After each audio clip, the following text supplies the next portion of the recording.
반갑습니다.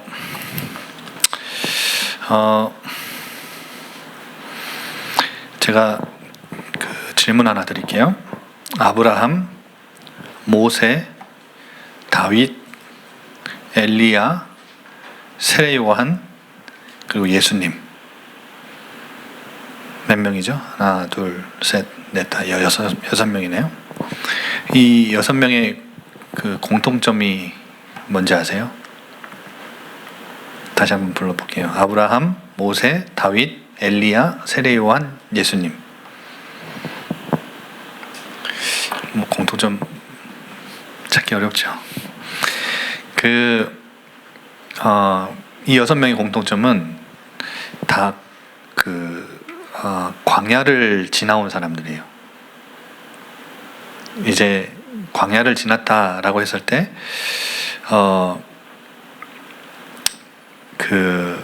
물리적인 공간적인 개념의 광야가 있고요.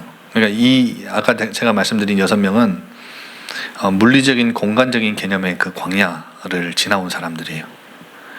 그래서 그 광야를 지났기 때문에 그 광야를 지나서 하나님께 귀하게 쓰임 받은 사람들이죠. 그래서 이 사람들의 특징이 그래요.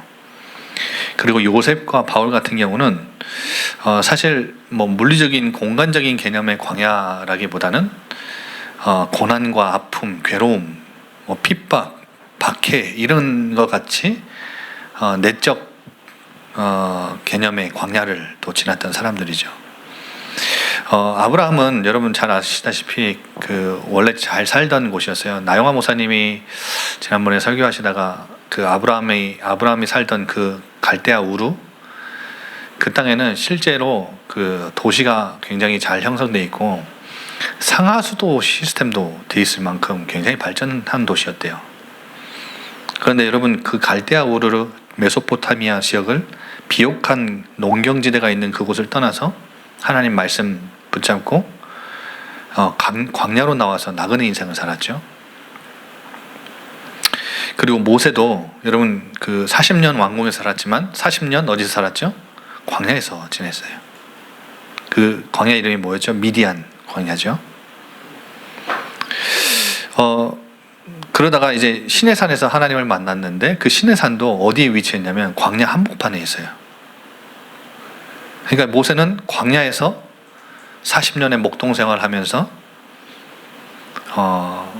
많은 하나님이 단련을 받았고 또 시내산에서 하나님을 만났어요. 광야에서 만난 거예요. 엘리야는 여러분 잘 아시다시피 굉장한 능력을 발휘했잖아요. 그런데 이세벨의 선언 때문에 도망가서 두려움과 좌절 가운데 하나님 나를 죽여달라고 막 이렇게 하는데 하나님이 회복하시고 또 사명을 부여하시기 위해서 40주 40야를 광야길을 뛰게 하셨어요. 걸어가게 하셨어요. 지치지 않게 하셨죠. 그래서 사명을 어디서 주셨죠? 호렙산에서 주셨어요. 호렙산도 어디냐면 광야에 있어요. 여러분 세례 요한은 예수님이 엄청 칭찬한 사람인 거 아시죠? 여자가 낳은 사람들 중에 가장 뛰어난 사람이 바로 세례 요한이에요. 예수님의 칭찬인가 하면. 근데 이 세례 요한은 나시린으로서 메뚜기와 석청을 광야에서 먹고 살았어요. 그리고 낙타 가죽옷을 입고 살았죠. 그래서 광야에 외치는 소리로 하나님 앞에 쓰임 받았어요. 예수님도 공생의 사역을 시작하시기 전에 40일 동안 광야에서 금식기도 하셨죠. 그리고 성령의 이끌리심을 받아서 사탄에게 시험을 받으러 가셨는데 어디로 가셨어요? 광야로 가셨어요. 여러분 이들은 광야에서 하나님을 만났고 하나님의 음성을 들었던 사람들이에요. 이들에게 어찌 보면 하나님께 귀하게 쓰임받은 사람들인데 어떤 과정을 거치고 하나님께 귀하게 쓰임받을 수 있었느냐? 이들이 어떤 과정이 있었던 거예요? 광야라는 과정이 있었던 거예요. 여러분 요셉도 아까 말씀드린 대로 형들에게 팔려서 애굽에 이집트에 노예살이를 갔는데 그건 자기 집이 아니에요. 종노릇하고 노예살이를 하는데 여러분 편했겠어요? 그러니까 그 노예라고 하는 광야를 요셉은 거쳤어요. 13년 동안. 17살에 팔렸는데 30세에 총리가 됐잖아요. 여러분 아시다시피 다윗도 사울을 피해서 어디로 도망가죠? 광야로 도망갔어요. 10년 넘게 광야에 숨어 지냈어요. 동굴에 숨어 지내고. 여러분 지난주에 우리 고린도후서 12장 봤잖아요. 그 바울이 이렇게 뭐 부득불 자랑을 하면서 몇 년 전에 이 엄청난 영적인 계시를 받았다 그랬죠? 14년 전. 그러면 여러분 한번 계산을 한번 해보세요. 고린도후서를 기록한 건 주후 55년이에요. 그러면 55 빼기 14 하면 몇이죠? 41년. 주후 41년. 바울이 회심을 언제 했는지 아세요? 34년에 했어요. 그리고 3년 동안 다메섹과 아라비아 지역에서 사역을 했는데 예루살렘 교회에 딱 갔는데 자기를 받아줄 줄 알았는데 사람들이 예루살렘에 있는 지도자들, 영적 지도자들, 예수님의 사도들이 만나주지도 않은 거예요. 베드로와 누구죠? 야고보만 만나줬어요. 자기를 이렇게 같이 훈련 받으면서 교회에서 예루살렘 교회 파송을 받고 이방 사역을 선교사 파송을 받을 줄 알았는데 어디를 가냐? 받아주지 않으니까, 만나주지 않으니까 자기 고향으로 내려가요. 다소라는 자기 고향으로 내려가요. 그래서 거기서 38년부터 47년까지 9년 한 10년 정도 지내요. 여러분 생각해 보세요. 금이 환향이 아니에요. 낙향이에요. 자기 회심하고 사역까지 하다가 교회 갔는데 받아주지 않아요. 그래서 낙향을 한 거예요. 보기에는. 그래서 다소라고 하는 그 고향 지역에서 내려가서 뭐예요? 아까 몇 년도부터 있었다 그랬죠? 38년부터 있었어요. 그러면 고린도 후서 12장에 기록한 그 어마어마한 보좌의 셋째 하늘에 들어가는 영적인 체험을 어디서 했다는 거예요? 고향 다소에서 했다는 거예요. 바울에게는 교회가 자기를 거부하고 인정하지 않고 받아주지 않아서 어쩔 수 없이 찾아 들어간 자기 고향이 낙향한 것처럼 보이고 허송세월하는 것처럼 보이고 자기 인생이 다 끝난 것처럼 여겨질 수도 있는데 그곳에서 그 광야에서 다소라고 하는 그 고향 땅 그 광야에서 엄청난 영적인 깊은 체험을 했던 거예요. 그럼 오늘 1, 2부 예배 들으실 분들 계시죠? 한나 이야기 나왔잖아요. 한나는 어떤 광야를 지나왔죠? 부림이라는 광야를 지났어요. 그런데 이 부림이라는 광야를 하나님이 어떤 메시지를 담아서 어떻게 하나님의 일에 쓰임받게 하셨죠? 350년이라고 하는 그 캄캄한 끝도 안 보이는 영적 부림 시대, 사사 시대를 부림이라는 광야를 만난 이 여인이 하나님 앞에 기도하다가 아들을 주시면 나시린으로 하나님께 드리겠습니다 라는 이 고백을 딱 듣고 어떻게 해요? 아들을 딱 주셨는데 이 사무엘이 그 영적 부림 시대를 끝내잖아요. 그 엄청난 하나님의 일에 쓰임 받잖아요. 이 한나에게는 부림이라는 광야가 있었어요.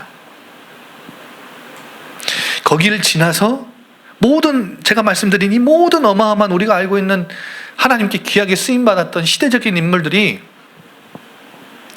어디를 통과했다는 거예요? 다 광야를 통과했다는 거예요.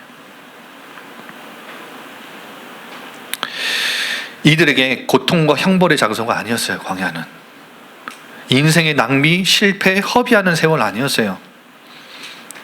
하나님께 쓰임받을 반드시 필요한 과정이었고 길이었어요.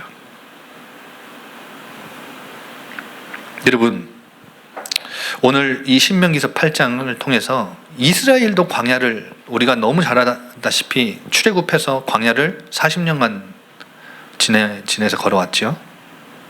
40년을 광야에서 지냈어요. 그래서 지금 이스라엘이 가나안 입성을 앞두고 이제 모세는 들어가지 못한다는 것을 알고 이제 자신의 인생을 마지막을 걸고 딱 이제 메시지를 던지는 거예요. 그 메시지를 던지시는 중에 40년간 광야길을 걷게 하신 하나님의 이유와 목적을 설명하는 게 오늘 본문이죠. 그렇죠? 뭐라고 하죠? 2절, 오늘 8장 전체 다 읽어야 되는데 시간이 많지 않아서 이게 조금만 읽은 거예요. 다 한번 읽어보세요. 8장 2절에 40년 동안 광야길을 걷게 하신 것을 기억해라. 그 이유가 뭐래요? 8장 2절에 이는 너를 낮추시며, 3절에도 보면 너를 낮추시며, 그리고 16절에도 보면 이는 다 너를 낮추시며. 이스라엘 민족을 하나님이 광야로 보내신, 광야를 40년간 걸어가게 하신 그 이유가 뭐라 그래요? 낮추심이래요. 여러분, 낮추셔야 되는 이유가 뭐예요? 하나님이 이들을 낮추셔야만 하는 이유가 뭘까요? 뭐예요? 높아졌기 때문에 그런 거예요. 높아져 있으니까 낮아져야 되는 거예요. 무엇이 높아졌다는 거예요, 그러면? 무엇이 높아졌길래 무엇을 낮추려고 하나님이 하시는 거예요? 마음이 높아진 거예요. 그래서 여러분, 이스라엘 민족의 훈련은 마음을 낮추시는 훈련이었어요. 마음을 가난하게 만드시는 훈련이었다고요. 여러분, 그래야 하나님의 말씀을 듣고, 그래야 여호와 하나님을 잊지 않을 수 있고, 가나안 땅 들어가서도 그래야 하나님의 시험을 완전히 통과하는 자, 하나님의 시험의 100점은 뭔지 아세요? 하나님을 온전히 경외하는 자, 경외하는 사람이 되면 광야 통과예요. 그 경외하는 사람을 만들려고 하나님이 계속 낮추셨다는 거예요. 그래서 오늘 두 가지 훈련을 말씀드릴 건데, 우리 예일 청년들이, 저는 오늘 이 말씀을 묵상하고 준비하면서 저는 그냥 심부름할 뿐이에요. 말씀을 듣고 여러분의 삶에 광야길을 만났든지, 아니면 지금 광야길을 걷고 있든지, 아니면 앞으로 만날 광야에서 하나님의 음성으로 여러분이 듣고 이 말씀을 여러분에게 주시는 의도가 뭔지를 한번 파악하고 여러분이 좀 적용했으면 좋겠어요. 첫 번째 훈련은 어떤 훈련이냐? 두 가지 훈련 중에 첫 번째 훈련은 내려놓는 훈련이에요. 내려놓는 훈련. 우리는 잘 안 내려놔요. 그래서 하나님은 광야라는 곳으로 이끌어가서 내려놓기를 원하시는 거예요. 여러분, 익숙하지 않은 환경이죠. 이스라엘 민족은 430년 동안 애굽 그 고대 근동의 최강대국이었어요. 애굽은 나일주 나일강의 삼각주가요, 비가 안 와도 사시사철 먹고 사는 데는 전혀 지장이 없는 땅이었다고요. 그리고 요셉 때문에 들어간 땅이 어디 땅이죠? 고센 땅이에요. 고센 땅. 고센 땅은 어떤 땅이에요? 굉장히 비옥한 땅이에요.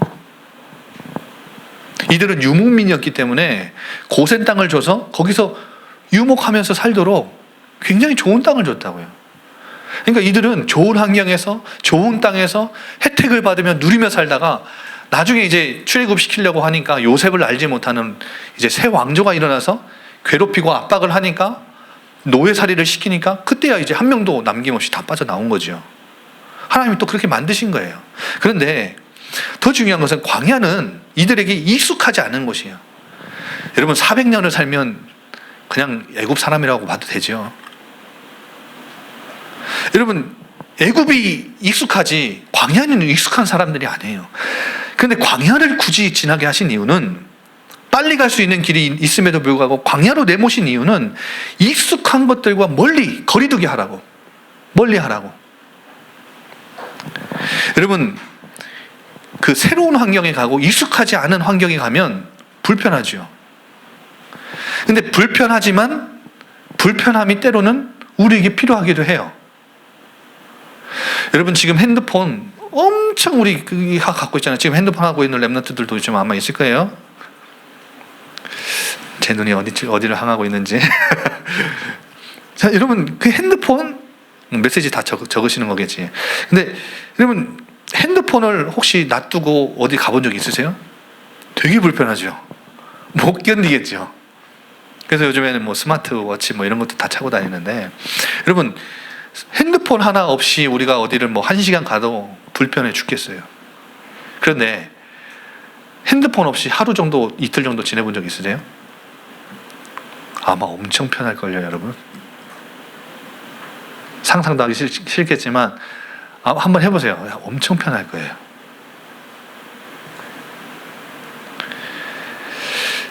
내가 핸드폰 하는 게 이렇게 내가 잠자는 것에, 잠을 깊이 못 자게 하는 것에 영향을 주고 내 시간들을 그렇게 많이 뺏어갔구나. 시간이 남아가지고. 그렇죠? 핸드폰 없으면 시간이 남을 거예요. 그때야 비로소 깨닫는 게 뭐예요?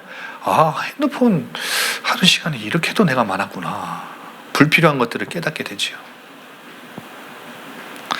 여러분, 이스라엘 민족은 아까 말씀드린 대로 430년 애굽에 종살이했어요. 애굽에서 살면서 애굽에서 보고 배운 게 각인된 게 있기 때문에, 그런데 하나님은 하나님의 백성으로 하여금 이걸 내려놔야 새로운 걸 채우실 수 있기 때문에, 여러분, 하나님은 광야로 이들을 내모신 거예요. 그러면 이들이 뭘 가지고 있었냐면, 여호수아서 24장 14절에 보면 이런 말씀이 있어요.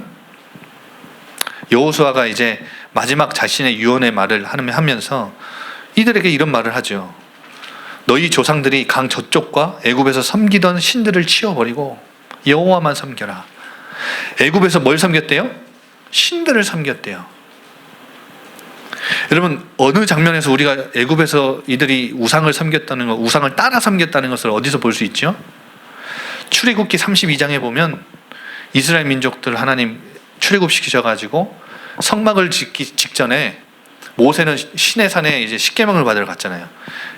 이 모세가 우리에게 죽었는지 살았는지 모르겠다 하면서 자기들을 애굽에서 건져내고 인도해낼 신을 하나 만들자. 제안한 게 뭐예요? 신을 만들자는 거였어요. 근데 그 신을, 금고리들을 다, 여러분 금고리를 다 모았는데 1톤이 나왔어요. 1톤. 1톤의 금으로 가로, 세로, 높이 아무리 큰 걸 만들어도 37cm밖에 안 된대요. 37cm 크기의 뭘 만들었냐? 금송아지 우상을 만들었어요. 그래서 이게 우리를 애굽에서 인도해낸 신이라고 얘기하죠. 여러분, 그 금송아지 숭배가 어디서 나온 거예요? 애굽에서 나온 거예요. 여러분 기억하세요. 그 구약의 이미지가 있는데, 바로는 사탄이고요, 애굽은 세상이에요. 사탄이 장악한 세상에서 늘 우리가 배우고 각인된 삶의 방식은 하나님을 의지하지 않고 다른 것을 의지하는 것이에요. 그러니까 우상을 만든 거잖아요.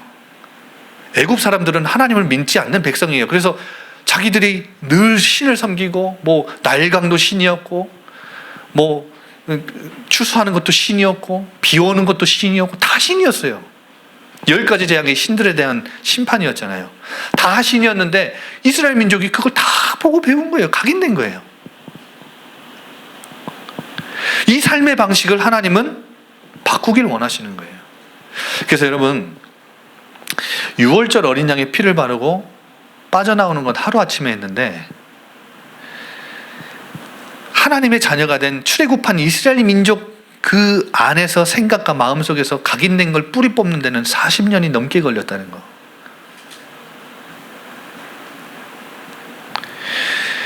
여러분, 지금 이 세상에 살고 있는 우리 랩런트들에게 저는 이거 얘기해 주고 싶은 거예요.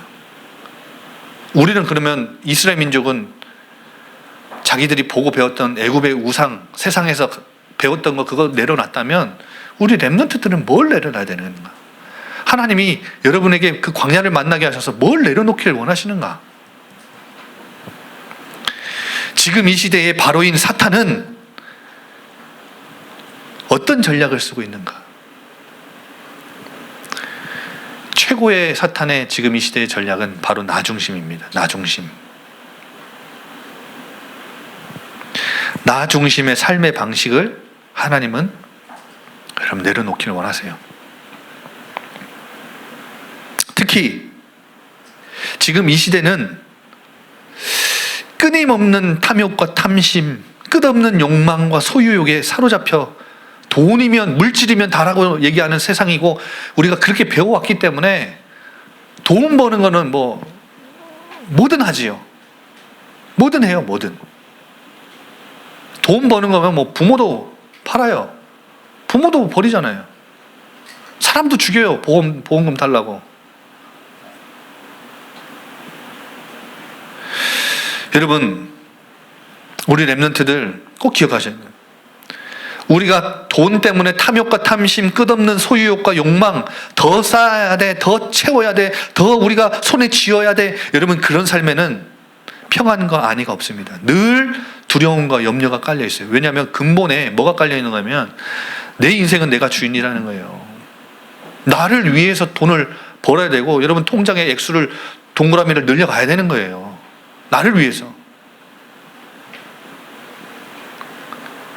여러분, 불교와 뉴에이지도 계속해서 내려놓을 것을, 무소유를 계속 가르칩니다. 그런데 우리 랩런트들은 꼭 기억하셔야 돼요. 목적이 달라요. 하나님의 목적과 불교나 뉴에이지가 말하는, 가르치는 내려놓은 무소유는 목적이 다르다니까요. 이들의 목적은, 불교나 뉴에이지는 그냥 내려놓는 데 있어요. 특히 불교는 무소유 얘기하죠. 무소유가 뭘 갖다 주냐면, 소유욕을 내려놓으면 우리 마음이 안정이 되고 편안해진다. 그래서 여러분, 템플스테이 들어가면 뭐부터 하죠? 뭐부터 해요? 핸드폰부터 반납해요. 그리고 뭐예요? 세상에서 입고 왔던 옷을 다 갈아입어요. 거기서 주는 옷으로 갈아입고 빈 방에 들어가서 수련을 하고 명상을 하고, 뭘 없애려고? 내 안에 계속해서 불쑥불쑥 올라오는 그 소유욕을 잠시라도 없애보라고. 그렇게 치유받고 들어가죠. 그런데 다시 핸드폰 들고 다시 세상에서 입고 왔던 옷 입고 다시 돌아가면 뭐예요? 뭐가 다시 와요? 예전보다 더 큰 소유욕 또 와요. 또 동그라미 늘리려고, 통장에 동그라미 늘려가려고 열심히 막 치열하게 싸웁니다. 그러다가 또 삶에 지치면 또 템플스테이 찾고 더 길게 들어가고, 어떤 데는 여러분 감옥 같은 데가 있어요. 감옥 같은 데. 요즘에는 감옥에 돈 내고 들어가요. 아, 진짜 있다니까요. 감옥 같은 데가 있어가지고 아예 빼주지도 않아요. 아니, 귀신 들려버리죠. 그러면 시달려요, 그 사람들. 하나님의 목적은 뭔지 아세요? 하나님이 여러분을 광야로 내모셔서 내려놓으라고 하시는 그 하나님의 목적은 이런 목적이 아니에요. 그냥 단순히 내려놓는 데 있지 않아요. 하나님의 것을 채우기 위해 비워야 되는 거예요. 여러분, 하나님의 것을 채우기 위한 전 단계가 바로 하나님이 원하시는 내려놓음이고 비움이에요.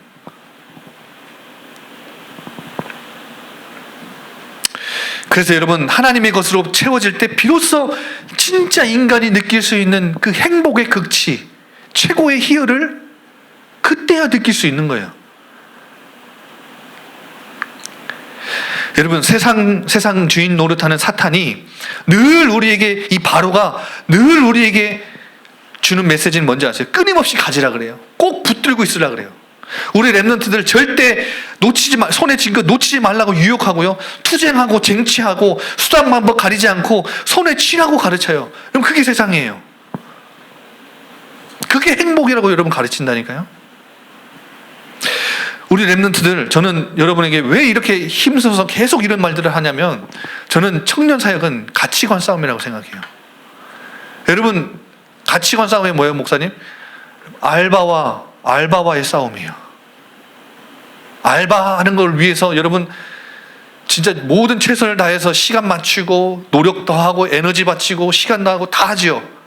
그런데 교회나 아니면 뭐 일을 위해서는 다 시간을 양보하고 이 시간은 아깝고, 교회를 위해서 뭔가 하는 것은 시간이 아까워요. 그런데 알바를 위해서, 내 직장을 위해서, 생산적인 뭔가 일을 위해서는 아깝지가 않아요. 여러분, 그거 이미 세상에 많이 물든 거예요. 저는 여러분 지금 그거 싸우고 있는 거예요, 지금. 여러분이 세속의 가치관에 물들어 살지 않도록, 하나님 나라의 가치관을 가지고 살도록. 여러분, 혹시 제가 이런 말 하면 마음이 좀 불편한 사람들도 있고, 속으로는 아니 그러면 목사님은 돈 없이 또 사나? 그렇게 막 반문하는 사람들도 있을 거예요. 아니요. 우리가 최소 생활하고 살아가는 데는 필요한 물질과 돈도 벌어야 되고 일도 해야 돼요. 그게 필요 없다는 말 아니에요. 공부도 해야 돼요, 여러분. 그러나 그걸 우리가 소유해야 되는 목적이 다르다는 거예요. 그게 여러분에게 행복을 준다고 세상은 계속 헛소리를 짓거릴 거예요. 자꾸 여러분에게 목말라 죽어가는 그 광야에서, 사막에서 뭐예요? 신기루. 오아시스가 아닌 신기루를 여러분에 보여준다니까요. 환상이에요. 착각이라고요. 여러분 달려가죠. 열심히 달려가 봐요. 통장에 공짜리, 뒤에 공짜리 계속 올린다고 생각해봐요. 죽자고 열심히 해서, 투쟁하고 쟁취해서 여러분 올렸다고 생각해보세요. 그러면 거기에 행복이 있다고요? 그러면 여러분, 재벌들, 갑부들은 왜 자살을 해요? 행복해서 자살하는가요? 행복할 때 여러분 자살을 선택해서 에라이 죽어보자 이래요? 돈에 우리가 뭔가 공을 계속 쌓는데, 통장의 잔고를 늘려나가는데 행복이 있다면 재벌들, 갑부들은 절대 한 명도 자살해서는 안 돼요. 행복이 있잖아요. 근데 그들이 자살하는 이유는 불행하기 때문이에요. 거기에 행복이 없기 때문에 그런 거예요. 신기루예요. 갔거든요. 아, 저기 물이 있어서 목이 너무 말라가지고 열심히 쫓아갔는데 딱 가보니까 없어요, 오아시스가. 목 말라 죽겠는데.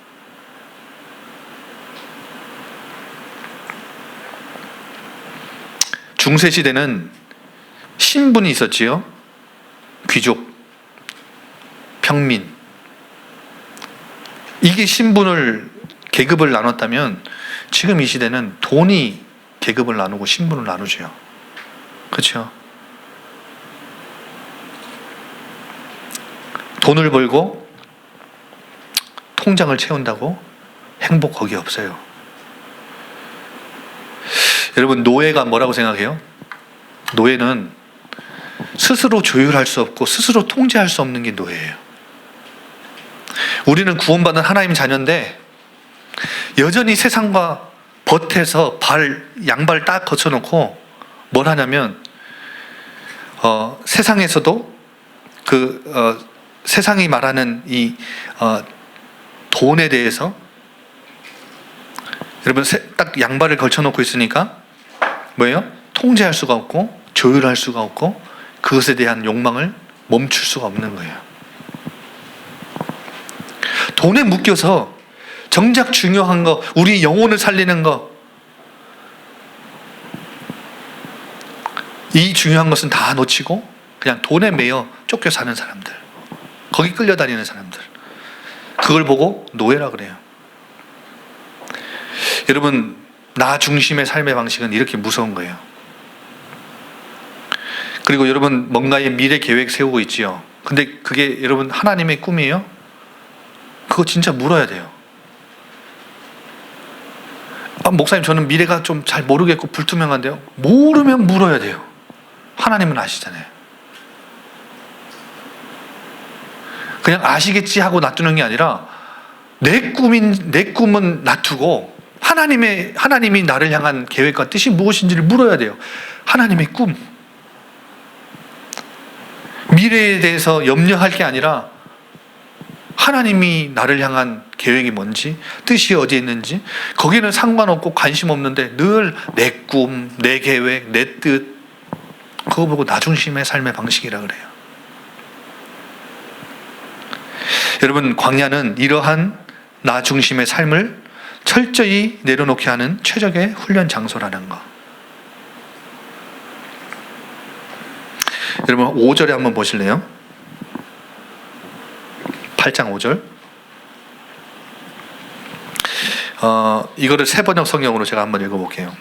당신들은 사람이 자기 자녀를 훈련시키듯이, 부모가 자기 자녀를 훈련시키듯이 주 당신들의 하나님도 당신들을 훈련시키신다는 것을 마음에 새겨 두십시오. 이게 오늘 8장 5절의 메시지예요. 뭐 하듯이요?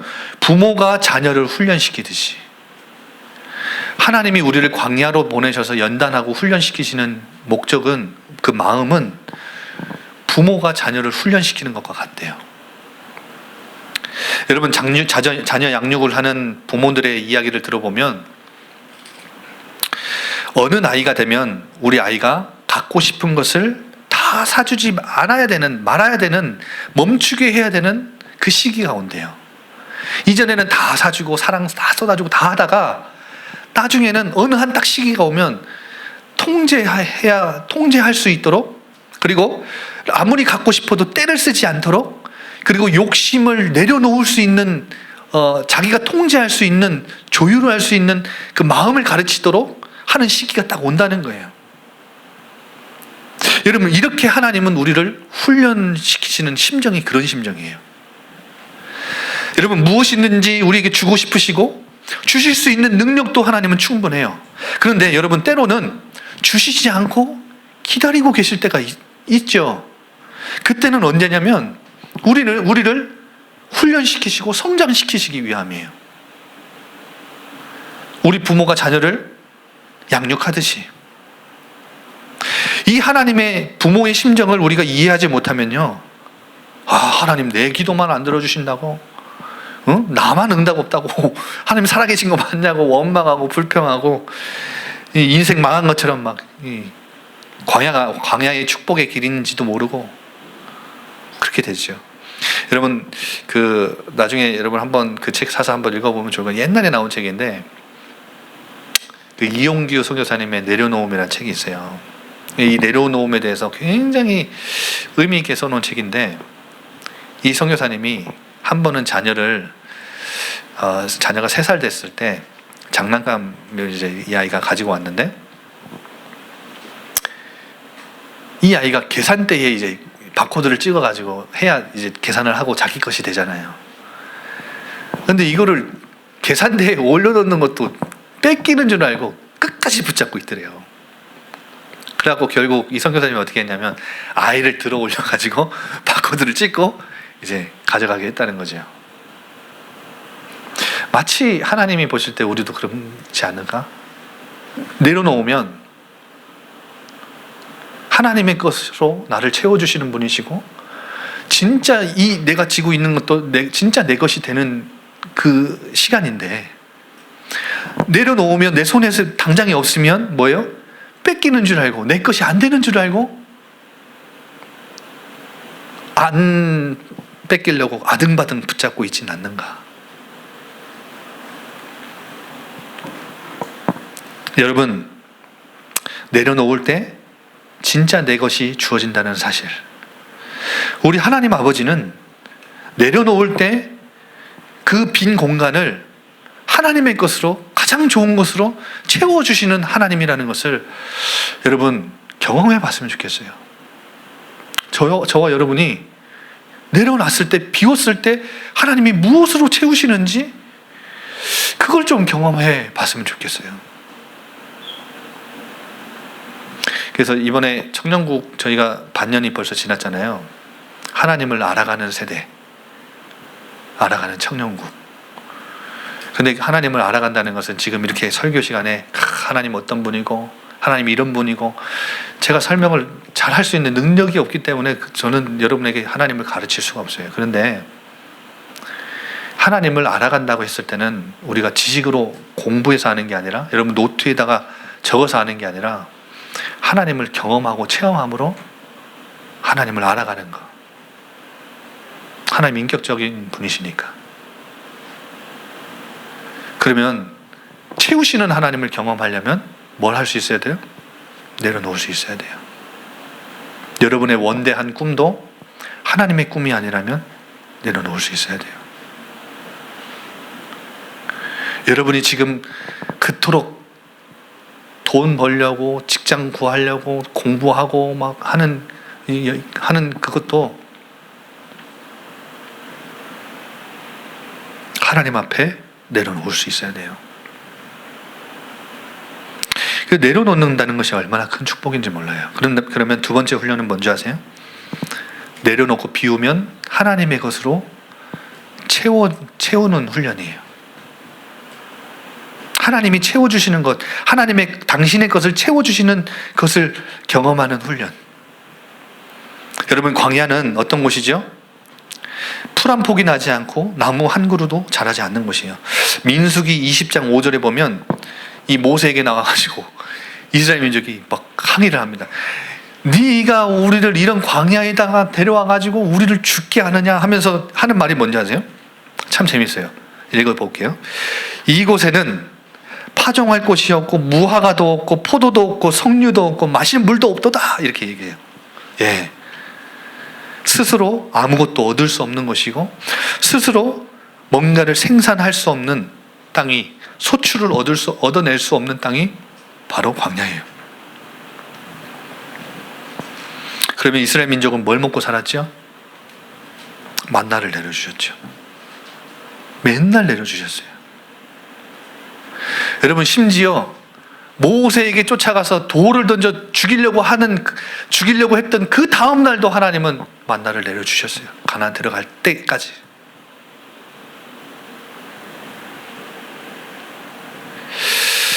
여러분, 만나는 무엇을 의미하죠? 광야 같은 인생길을 걸어가는 우리가 무엇을 공급받아야 되는지, 무엇으로 채우고 살아야 되는지를 우리에게 정확하게 보여줘요. 오늘 3절에 보세요.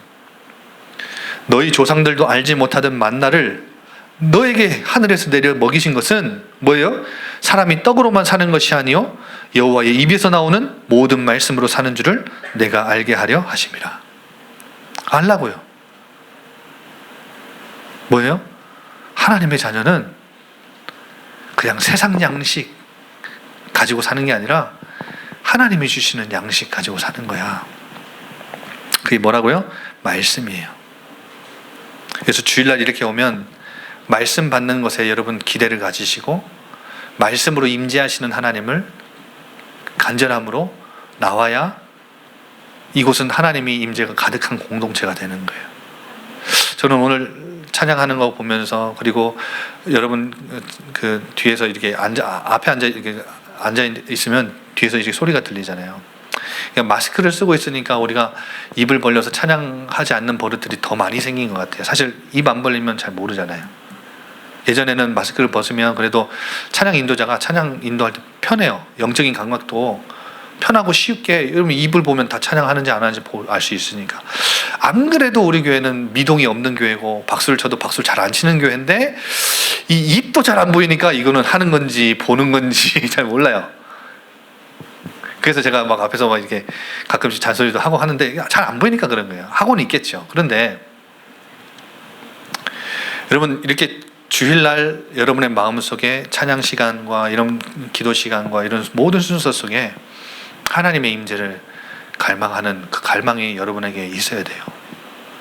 그리고 담임 목사님은 간절함, 사모함, 청종함을 표현하시잖아요.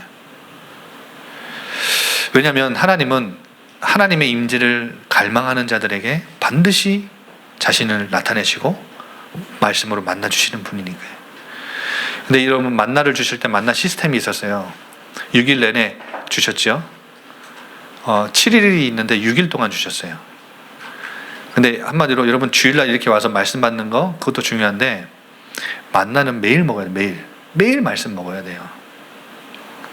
우리 그 밥 한 끼도 안 먹으면 손발 떨려가지고 잘 못 사는데 말씀 안 먹고는 잘 살아요. 그게 참 신기한 것 같아요. 말씀 안 먹으면 손발 떨려야 돼요. 말씀 안 먹으면 뭐 예를 들어 뭐 책을 한 자라도 안 읽으면 뭐 그런 거 있잖아요. 속담이 있는데 말씀을 안 먹으면 여러분 정말 영적으로 막 손발 떨려고 말씀 먹고 싶다 이럴 수 있어야 돼요. 6일째는 2배를 주셨죠. 매일매일 한 오멜씩 2.5리터 정도. 그래서 3끼를 다 먹었고 6일째는 이틀치를 주셨어요. 왜? 주일날은 온전히 일하지 말고, 만나 줍는 것도 일이니까 일하지 말고 하나님께 집중하도록. 근데 평일날은 욕심내가지고 2.5, 이게 그 한 오멜보다 더 걷어가면 남겨놓으면 다음날 다 썩었죠. 근데 6일째 주신 2배는 다음날 썩지 않았어요. 이게 하나님의 방식이에요. 아까 제가 말씀드린 대로 늘 먹는 것에 욕심 부리고 소유하는 데 욕심 부리는 그것들 다 내려놓게 하는 시스템도 만나 안에 있었던 거예요. 여러분, 여러분 안에 있는 세상에서 살다 보니까 가지고 있는 두려움들 있으시죠? 특히 미래에 대한 불안감, 실패에 대한 걱정, 주변으로부터 인정받지 못할 것 같아서에 대한 초조함, 이런 마음에서 오는 두려움들을 다 하나님 앞에 내려놓고 하나님의 것으로 채워주시기를 여러분 한번 기다려보세요. 이런 두려움들 다 내려놓고. 그래서 여러분, 만나는 위로부터 왔기 때문에 이 훈련은 어떤 훈련이냐면 사실 위를 바라보는 훈련이에요. 그래서 나중에 또 말씀 나누겠지만 우리는 위를 바라보고 사는 사람들이지 땅을 바라보고 사는 사람들 아니에요. 혹시 그런 경험 있으신지 모르겠는데 저는 옛날에 그 자판기 보면 자판기에 동전 남은 거 있나 손 이렇게 한 번씩 이렇게 넣어보고 안 해보셨어요? 안 해보셨구나. 저희 집은 너무 가난해가지고 한 번씩 동전 있나 없나 이렇게 손 넣어서 한번 체크해본 적이 솔직히 한 번이라도 있다. 이거 해보셨고요. 또 동전 있으면 되게 재밌어요 그거. 희열 있고 막 이래요. 근데 여러분, 우리가 땅만 보면서 뭐 먹을 거 어딨나, 뭐 나한테 좀 이익 주는 거 어딨나, 누가 나한테 잘해줄까, 땅만 보며 사는 사람이 아니라 위를 보며 사는 사람들이에요. 그래서 위를 바라보는 훈련을 시키신 거죠. 여러분, 말씀을 마치겠습니다. 하나님은 이렇게 세상 방식 내려놓고 하나님의 방식으로 살아가기를 원하세요. 나 중심의 삶에서 하나님 중심의 삶으로 여러분의 삶의 방식을 변화시키기 원하세요. 그래서 오늘 6절에 보면 이런 말씀이 있죠. 내 하나님 여호와의 명령을 지켜. 하나님의 말씀을 듣고 그 말씀 언약 붙잡고 살아가는 것이 그의 길을 따라가는 거래요. 그리고 그의 길을 따라가면서 뭘 하라고요? 마음에는 높아지지 말고 낮아지라고. 그 낮아지는 마음이 뭐예요? 경외하는 마음이에요. 그 어느 것보다 하나님보다 최우선되는 건 없는 거예요. 하나님이 최우선이에요. 여러분, 경외한다는 단어가 나는 누구를 그리고 무엇을 두려워하는가 라는 질문이에요. 나는 누구를 무엇을 두려워하는가 라는 질문은 그 사람의 삶의 방향과 방식을 다 결정해요. 하나님의 반응에는 관심이 없고 신경도 쓰지 않아요. 그런데 교수의 평가, 동료의 주위의 시선, 상사의 반응, 친구의 표정, 이런 거에는 우리가 늘 신경을 쓰고 평가에 일희일비하고 늘 그렇게 우리는 거기에다 관심을 쏟고 두려워하고 살아가는데 하나님의 평가는 전혀 관심을 두지 않아요. 여러분, 그건 하나님을 경외하지 않는 마음이에요. 하나님을 경외하세요. 그래야 광야의 훈련을 마칠 수 있습니다. 우리 시간 다 같이 광야를 지나며 찬양하면서 우리의 믿음의 고백을 드리고 하나님 앞에 예물을 드렸으면 좋겠습니다.